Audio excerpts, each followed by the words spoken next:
ಗುರುವಿನ ಬಲ ಮೇಷರಾಶಿಯವರಿಗೆ ಕಮ್ಮಿ ಇರ್ತದೆ.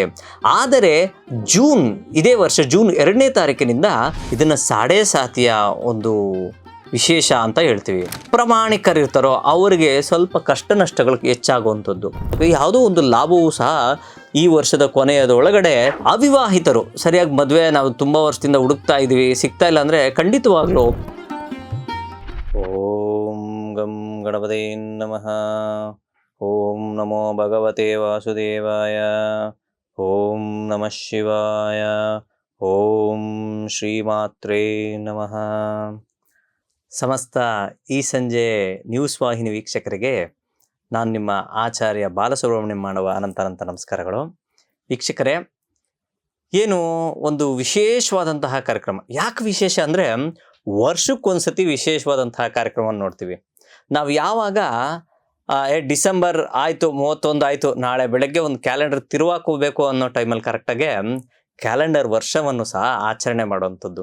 ಈ ಕ್ಯಾಲೆಂಡರ್ ವರ್ಷದ ರಾಶಿ ಭವಿಷ್ಯ ಅಂದರೆ ಸಾಕಷ್ಟು ಜನಕ್ಕೆ ನಮ್ಮ ರಾಶಿ ಯಾವ ರೀತಿಯಾದಂತಹ ಶುಭ ಅಥವಾ ಅಶುಭ ಫಲವನ್ನು ತರಬಹುದು ಈ ವರ್ಷ ಅನ್ನೋದು ಒಂದು ಗೊಂದಲ ಇರ್ತದೆ. ಅದೇ ರೀತಿ ಆ ಗೊಂದಲವನ್ನು ಈ ಕ್ಯಾಲೆಂಡರ್ ವರ್ಷಕ್ಕೆ ಯಾವ ರೀತಿ ನೋಡಬೇಕು, ಅದೇ ರೀತಿ ಯಾವ ರಾಶಿಯವರಿಗೆ ಯಾವ ರೀತಿಯಾದಂಥ ಶುಭ ಅಶುಭ ಫಲಗಳನ್ನು ಕಾಣಬಹುದು ಅನ್ನೋದು ಒಂದು ವಿಶೇಷವಾದಂತಹ ಮಾಹಿತಿ. ಈ ಮಾಹಿತಿಯನ್ನು ತಂದು ನಿಮ್ಮ ಮುಂದೆ ಇಡುವಂಥ ಪ್ರಯತ್ನ ನಾನು ಮಾಡ್ತಾ ಇದ್ದೀನಿ. ಎಲ್ಲರೂ ದಯವಿಟ್ಟು ಶೇರ್ ಮಾಡ್ಕೊಳ್ಳಿ. ಅದೇ ರೀತಿ ಸಾಕಷ್ಟು ಪರಿಹಾರಗಳು ಸಹ ತಿಳಿಸಿರ್ತೀನಿ. ಆ ಪರಿಹಾರ ಮೂಲಕವಾಗಿ ನಿಮ್ಮ ಕಷ್ಟಗಳನ್ನು ದೂರ ಮಾಡ್ಕೊಳ್ಳಿ ಅಂತ ಹೇಳ್ತಾ ಇದ್ದೀನಿ. ಇನ್ನು ಈ ವರ್ಷದ ಭವಿಷ್ಯವನ್ನು ನಾವು ಅಂದರೆ ರಾಶಿ ಭವಿಷ್ಯವನ್ನು ನಾವು ನೋಡೋದಾದರೆ ಮೇಷರಾಶಿಯಿಂದ ಮೀನರಾಶಿಗೆ ಒಂದು ವಿಶೇಷವಾದಂತಹ ಕಾರ್ಯಕ್ರಮ. ಈ ಒಂದು 2026 ಎಲ್ಲರ ಮನೆಯು ಮನಸ್ಸು ಬೆಳಗಲಿ ಅನ್ನೋ ನಾನು ಒಂದು ದೇವರಲ್ಲಿ ಪ್ರಾರ್ಥನೆ ಮಾಡ್ಕೊತೀನಿ.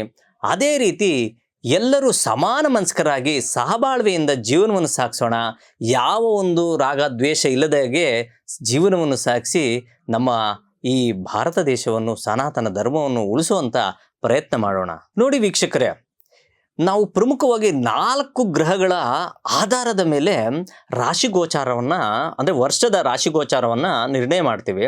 ಅದರಲ್ಲಿ ಪ್ರಮುಖವಾಗಿ ಗುರು ಭಗವಾನರು, ತದನಂತರ ಶನಿ ಮಹಾತ್ಮರು, ರಾಹು ಭಗವಾನರು, ಹಾಗೆ ಕೇತು ಭಗವಾನರು.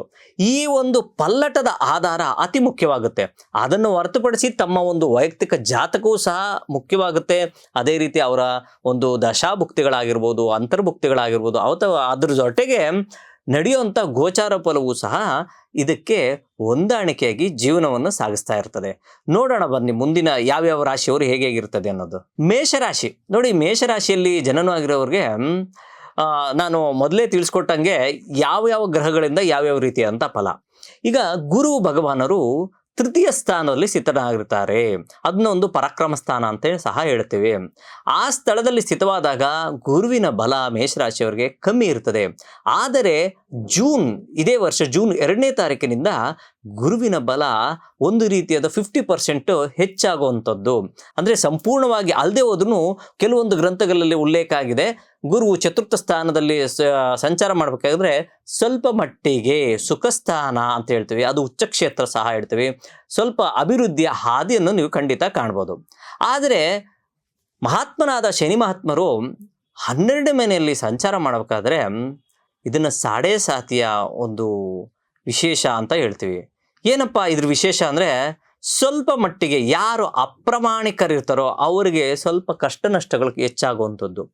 ಬೇರೆಯವರಿಗೆ ಕೊಡಿಸಿರುವಂಥ ಹಣಕಾಸಿನ ವಿಚಾರದಲ್ಲಿ ಸ್ವಲ್ಪ ಸಮಸ್ಯೆನ ಅನುಭವಿಸುವಂಥದ್ದು, ಅಥವಾ ಆರೋಗ್ಯದಲ್ಲಿ ತಲೆಗೆ ಸಂಬಂಧಪಟ್ಟಂತಹ ನೋವುಗಳು ಕಾಣುವಂಥದ್ದು. ಯಾಕಂದರೆ ಶಿರೋದಯ ರಾಶಿ ಆಗಿರೋದ್ರಿಂದ ಸ್ವಲ್ಪ ತಲೆಗೆ ಸಂಬಂಧಪಟ್ಟಂತಹ ನೋವುಗಳನ್ನು ಕಾಣುವಂಥ ಸಾಧ್ಯತೆಗಳಿರ್ತದೆ. ಈ ರೀತಿ ಇದ್ದಾಗ ಅದೇ ರೀತಿ ಒಂದು ವಿಶೇಷ ಏನು ಗೊತ್ತಾ, ಲಾಭದಲ್ಲಿ ರಾಹುವಿನ ಸಂಚಾರ ಮಾಡೋಕೆ ಯಾವುದೋ ಒಂದು ಲಾಭವೂ ಸಹ ಈ ವರ್ಷದ ಕೊನೆಯದೊಳಗಡೆ ನಿಮಗೆ ಅನುಕೂಲ ಆಗುವಂಥ ಸಾಧ್ಯತೆಗಳು ಸಹ ಉಂಟು. ಇದಿಷ್ಟು ಸಂಕ್ಷಿಪ್ತವಾದಂತಹ ವರ್ಷ ರಾಶಿ ಭವಿಷ್ಯ ಆಗುತ್ತೆ. ಇನ್ನು ನಾವು ಮಕ್ಕಳ ಓದಿನ ವಿಚಾರವನ್ನು ಹೇಗಿರುತ್ತೆ ಅನ್ನೋದನ್ನ ನೋಡೋದಾದರೆ, ಚತುರ್ಥ ಸ್ಥಾನಕ್ಕೆ ಗುರು ಲಗ್ಗೆ ಇಟ್ಟಿದ ತಕ್ಷಣ ಖಂಡಿತವಾಗ್ಲೂ ಏನೋ ಸ್ವಲ್ಪ ಸೋಂಬೇರಿತನ ಇರ್ತಾರಲ್ಲ, ಆ ಮಕ್ಕಳು ಸಹ ಚಾಕುಚಕ್ಯತೆಯಿಂದ ಜೀವನವನ್ನು ಸಾಗಿಸ್ತಾರೆ. ಬುದ್ಧಿವಂತಿಕೆಯಿಂದ ತಮ್ಮ ಬರವಣಿಗೆಯನ್ನಾಗಿರ್ಬೋದು ಅಥವಾ ಓದಿನ ವಿಚಾರದಲ್ಲಾಗಿ ಖಂಡಿತ ಲಾಭವನ್ನು ಗಳಿಸುವಂಥ ಸಾಧ್ಯತೆ ಇರ್ತದೆ. ಅದರೊಟ್ಟಿಗೆ ಯಾರೆಲ್ಲ ನಾನು CET ಬರಿಬೇಕು, ನಾನೇನೋ ಇನ್ನೊಂದು ಅಪ್ಪರ್ ಗ್ರೇಡ್ಗೆ ಫಾರಿನ್ ಹೋಗಬೇಕು, ಅಲ್ಲಿಂದ ಏನಾದರೂ ನಾನು ಎಜುಕೇಷನ್ ಇಂಪ್ರೂವ್ಮೆಂಟ್ ಆಗುತ್ತಾ ಅಂತ ಅಂದ್ಕೊಂಡಿರ್ತಾರಲ್ಲ, ಖಂಡಿತ ಪ್ರಾಮಾಣಿಕ ಪ್ರಯತ್ನ ಮಾಡಿದ್ರೆ ಅವ್ರಿಗೂ ಸಹ ಅನುಕೂಲ ಇದೆ. ಇನ್ನು ಅವಿವಾಹಿತರು ಸರಿಯಾಗಿ ಮದುವೆ ನಾವು ತುಂಬ ವರ್ಷದಿಂದ ಹುಡುಕ್ತಾ ಇದ್ದೀವಿ, ಸಿಗ್ತಾ ಇಲ್ಲ ಅಂದರೆ ಖಂಡಿತವಾಗ್ಲೂ ಅವ್ರಿಗೂ ಸಹ ಜೂನ್ ನಂತರ ಸ್ವಲ್ಪ ಮಟ್ಟಿಗೆ ಅನುಕೂಲ ಆಗುತ್ತೆ. ಅದರೊಟ್ಟಿಗೆ ಗುರುವಿನ ಶಾಂತಿ ಸಹ ಮಾಡಿಕೊಂಡ್ರೆ ಸಂಪೂರ್ಣವಾದಂತಹ ಶುಭಫಲಗಳನ್ನು ಕಾಣ್ತೀರ. ಇನ್ನು ವೃತ್ತಿಯಲ್ಲಿ ಸ್ವಂತ ವೃತ್ತಿ, ಸೇವಾ ವೃತ್ತಿ ಅನ್ನೋ ಒಂದು ವೃತ್ತಿ ಇರ್ತಾರೆ. ಆ ವೃತ್ತಿಪರವಾಗಿ ಸ್ವಲ್ಪ ಮಟ್ಟಿಗೆ ಏರಿಳಿತದ ವಾತಾವರಣ ಕಾಣ್ತೀರಾ. ಇದ್ರ ಬಗ್ಗೆ ಸ್ವಲ್ಪ ಗಮನ ಹರಿಸಿ. ಯಾಕೆ ಗಮನ ಹರಿಸ್ಬೇಕು ಅಂದರೆ, ಯಾವ ಒಂದು ಕೆಲಸ ಮಾಡಬೇಕಾದ್ರೂ ಯೋಚಿಸಿ ಮಾಡಬೇಕು. ಆತುರ ಸ್ವಭಾವ ಬೇಡ. ಯಾಕೆಂದರೆ ಇದು ಚರರಾಶಿ ಆಗಿರೋದ್ರಿಂದ ಸ್ವಲ್ಪ ಆತುರ ಸ್ವಭಾವ. ಇದಕ್ಕೆ ರಾಶ್ಯಾಧಿಪತಿಯಾದ ಕುಜ ಆಗ್ತಾನೆ. ಆ ಕಾರಣದಿಂದ ಆತುರ ಸ್ವಭಾವವನ್ನು ಕಮ್ಮಿ ಮಾಡಿಕೊಂಡ್ರೆ ಯಾರು ಸ್ವಂತ ವೃತ್ತಿ, ಸೇವಾ ವೃತ್ತಿ ಮಾಡ್ತಾರೋ ಅದರಲ್ಲೂ ಸಹ ಯಶಸ್ಸಿನ ಹಾದಿ ಕಾಣ್ತಾರೆ. ಸರಿ ಗುರುಗಳೇ, ಇದಕ್ಕೆಲ್ಲ ಏನು ಪರಿಹಾರ ಮಾಡೋದು ತುಂಬ ಅನುಕೂಲ ಆಗುತ್ತೆ ಅಂದರೆ, ಖಂಡಿತ ಸುಬ್ರಹ್ಮಣ್ಯನ ಸ್ಮರಣೆ ಮಾಡಿ, ಗುರುಗಳ ಸ್ಮರಣೆ ಮಾಡಿ ಅದ್ಭುತವಾದಂತಹ ಫಲವನ್ನು ಈ ಮೇಷರಾಶಿಯವರು ಕಾಣಬಹುದು.